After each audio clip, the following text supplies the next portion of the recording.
오늘 그 창세기 말씀을 보면 우리가 잘 알고 있는 소돔과 고모라에 관련된 내용이 나오죠. 여기 보면 밖으로 이제 달아나게 되는데 뒤를 돌아보아서는 안 된다. 그리고 멈춰 서지 마라. 그러면서 산으로 달아나라. 라고 하는 이 말씀을 듣고 그렇게 따랐고. 근데 말을 안 들은 사람이 있었죠.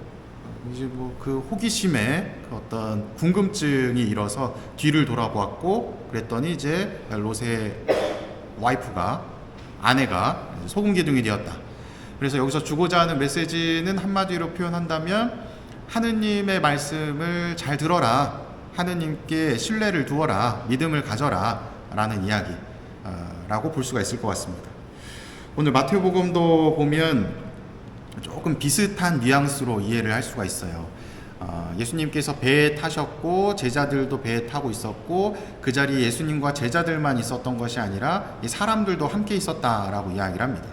그리고 이 배가 이제 갈릴레아 호수를 가로질러 가는데 그때에 풍랑이 일었다고 이야기를 하죠.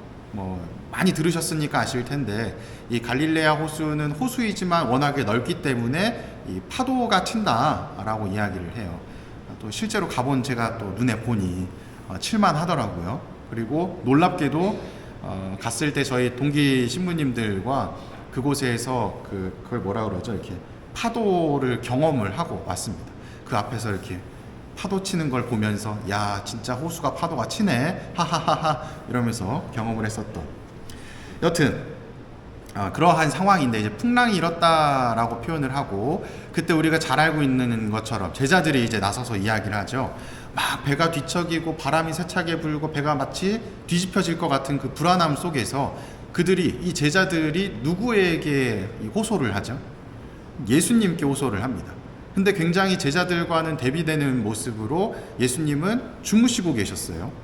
그 말인즉슨 굉장히 편안함이고 외적으로 일어나는 이러한 풍랑들이 예수님에게는 크게 위협이 되지 않는다는 이야기를 하고 있는 것이죠.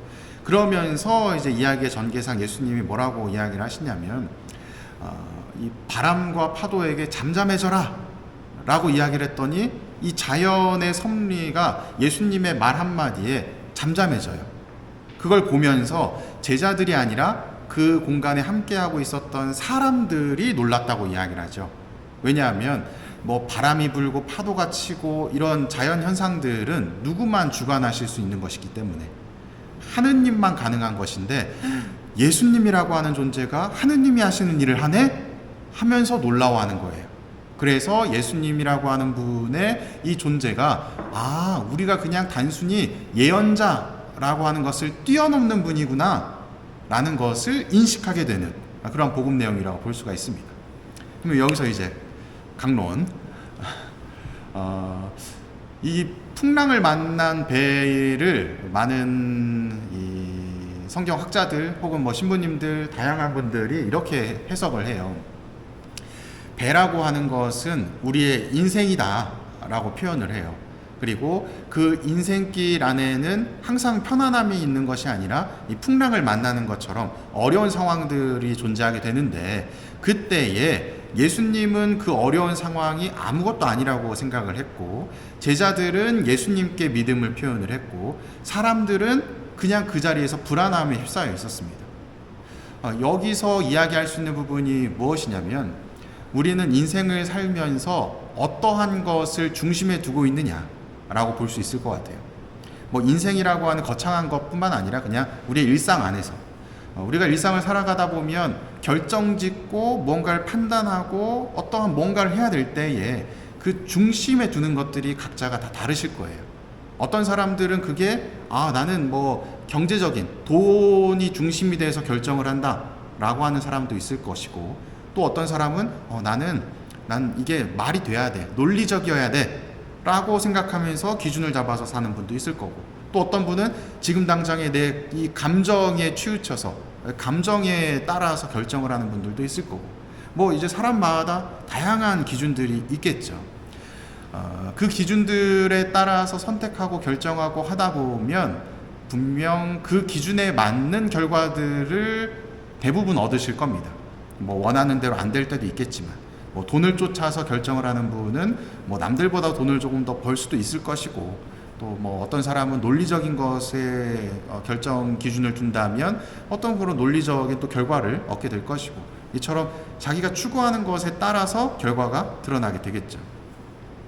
그렇다면 우리는 신앙인이기 때문에 무엇을 삶의 중심으로 두어야 된다라고 이야기할 수 있을까요? 당연히 하느님이 되어야 되겠죠. 그런데 과연 나의 삶 중에 얼마나 하느님을 내 중심에 두고 살고 있는가 생각을 해보면 그리 크지 않지 않나 하는 생각을 해봅니다.